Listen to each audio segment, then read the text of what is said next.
Aku's story. "Brr," said Aku. "I'm cold, Mamma." Mamma smiled. "Oh, Aku, come here, son." Aku walked over towards Mamma and hugged her. "Aku, you're a polar bear, and this is the Arctic. It's our home," said Mamma. "It's always cold in the Arctic, which is why our house is made of ice and covered in snow," she added. Papa heard Mamma and Aku chatting and walked over towards them. "You have a thick, fluffy white coat, which is there to keep you warm," said Papa. "But I don't like the cold, Papa," said Aku in a soft voice as he went to his room. Mamma and Papa both looked puzzled and smiled. Aku always complained about the cold weather, but at the same time loved playing in the snow with his sister Dia. Aku lives with his Mamma, Papa, and sister Dia in the Arctic Circle in a house that Papa built. During the day, Papa had been out to catch some fish, which Mamma was going to cook for everyone. As night fell, Mamma began preparing dinner for everyone. "Aku, Dia, come and help me with the dinner, please," shouted Mamma.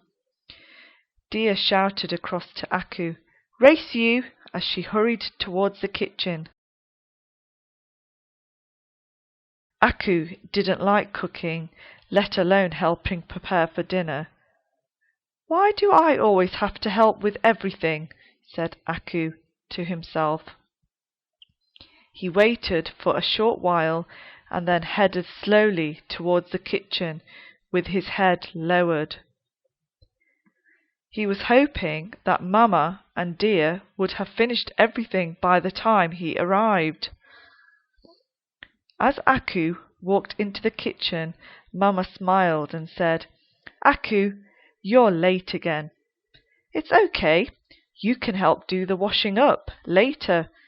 You have to help with the housework," said Mamma. Aku looked upset. He was hoping that he would escape the housework, but Mamma had other ideas. Aku sat down with his family and began to eat dinner. As the family enjoyed their dinner, Papa noticed that it had started snowing outside. "After dinner we will go and play in the snow," said Papa. "Yippee!" shouted Dia. "It's my favourite game." "Mine too," shouted Aku, but then he remembered that he had to help with the washing. As everyone finished dinner, Papa and Dia headed off to play in the snow. "See, Aku, if you had helped me earlier, you too could have played in the snow," said Mamma. Aku looked upset as he helped Mamma wash and clear the dishes. By the time Aku had finished, it was nightfall and Papa and Dia had returned. Aku was upset, as he had missed out on some fun. He walked to his room and went to sleep. The following morning, Aku woke up and joined his family for breakfast. He was still upset that he had to help with the washing and didn't get to play in the snow. After breakfast, it was time for a long walk. Mamma and Papa always went for a walk after breakfast, as it was good to exercise and stay healthy. "Keep up, everyone," said Papa as he started the daily walk. He was followed by Mamma, Dia, and Aku.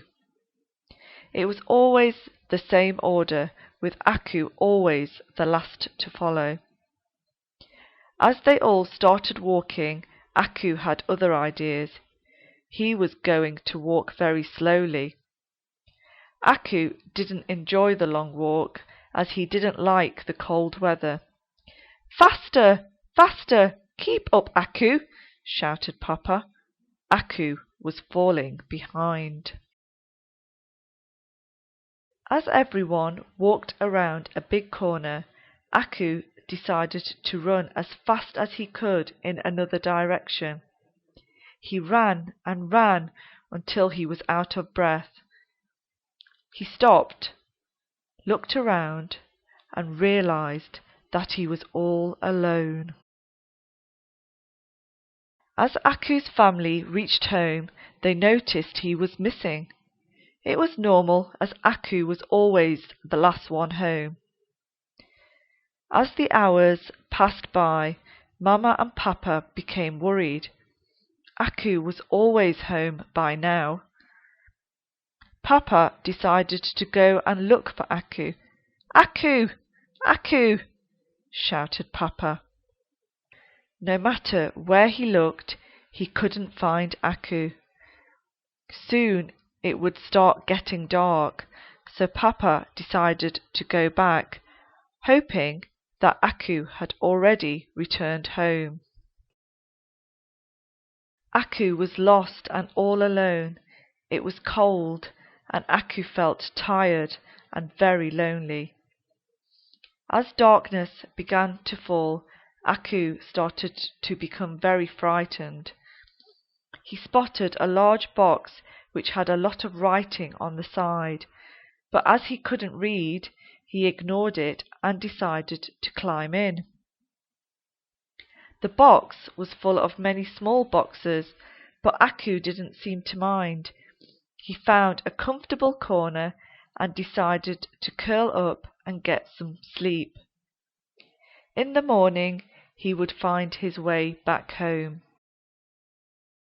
Little was Aku to know that the box was a large container that was going to another country. Aku had managed to walk to the port where all the ships were docked. You see, Aku can't read or spell, and wasn't aware that the container was going to be sent to Kuala Lumpur, the capital of Malaysia. Kamu's story. "Ugh," said Kamu. "I don't like leaves, Mama." "Kamu, you're a koala. We love eating leaves," replied Mama. "But they don't taste nice," said Kamu. Mama smiled. "Oh, Kamu, you don't like leaves? You don't like waking up? You don't like studying? You don't like helping with the housework?" Papa heard the conversation between Mama and Kamu and woke up.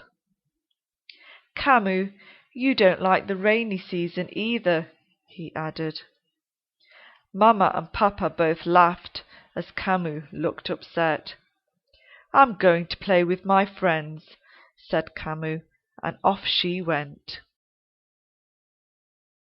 Kamu enjoyed playing hide and seek with her friends. Today it was Kamu's turn to hide. It was her favourite part of the game. "Count to 10, said Kamu as she raced away to hide. Kamu picked the fan palm tree to hide in because it has big leaves which made it a good hiding place. She curled up and hid in the branches. Kamu's friends started counting. 1, 2, 3, 8, 9, 10. "Ready or not, here we come," they shouted. They searched here and searched there, but they couldn't find Kamu. No matter where they looked, they couldn't find her. After a while, they decided to give up. "Kamu, you win," they shouted. Kamu didn't reply. She had fallen asleep in the tree.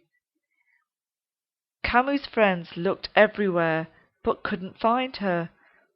They decided to head home. A short while later, Kamu woke up. She looked around, but couldn't see her friends. It was starting to get dark, so Kamu rushed home. Kamu's parents were worried, as she had been gone for a few hours. "Kamu, where have you been? It's late," said Mama. Suddenly there was a big flash of lightning and the crashing sound of thunder. Before Kamu could even answer, she jumped and hugged Mama. Mama held Kamu and rushed for cover. Kamu didn't like the rainy season. She was scared of thunder and rain, and she could not swim and was afraid of water. Mama held Kamu tightly as she fell asleep. By morning it had stopped raining. Kamu woke up and was still feeling upset. Mama hugged Kamu and asked if she would like to go and see their cousin in Madagascar for the rainy season.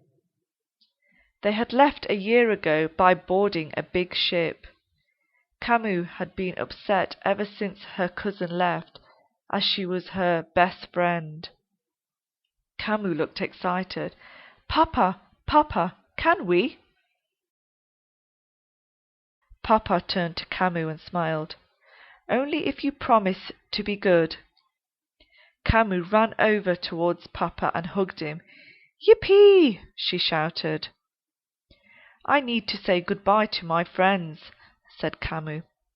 "Kamu, we need to leave soon, and you need to pack your things," replied Mama. "I will be back quickly," said Kamu, as she ran off to see her friends. Mama and Papa started to pack their things. Not sure of how long Kamu would take, they also packed her things. A short while later, Kamu returned home. Mama and Papa had already finished packing, as it was time to leave. They all headed towards the port where the ships were docked. There were a lot of ships, all going to different countries. "You two wait here while I go and find the ship," said Papa. Papa went to look for the ship to Madagascar.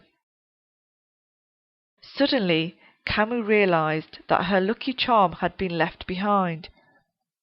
It was something that her friends had made especially for her. "Mama, I need my lucky charm. We left it behind," she screamed. Papa had found the ship and returned back. "It's the third ship. Let's go," shouted Papa. "I need my lucky charm," replied Kamu as she raced back towards her home. "Kamu, we need to leave now," shouted Papa. "I'll be right back," replied Kamu. "The third ship," shouted Papa. Mama and Papa decided to climb aboard the ship, as it would take longer with the bags. Kamu arrived home and spotted her lucky charm. She had left it in her secret hiding place, which is why Mama and Papa didn't pack it. Having collected her lucky charm, she headed back to the port, running as fast as she could. She arrived at the port, but was confused. Kamu was not very good at counting, as she always missed her maths lessons. "The third ship? 1, 2, 4, 3. That's the one," said Kamu. As she climbed aboard, the ship started to move. Kamu had just made it. Kamu started to look for her parents, but could not seem to find them anywhere. It was too late. Kamu was on the wrong ship, destined for Malaysia, not for Madagascar.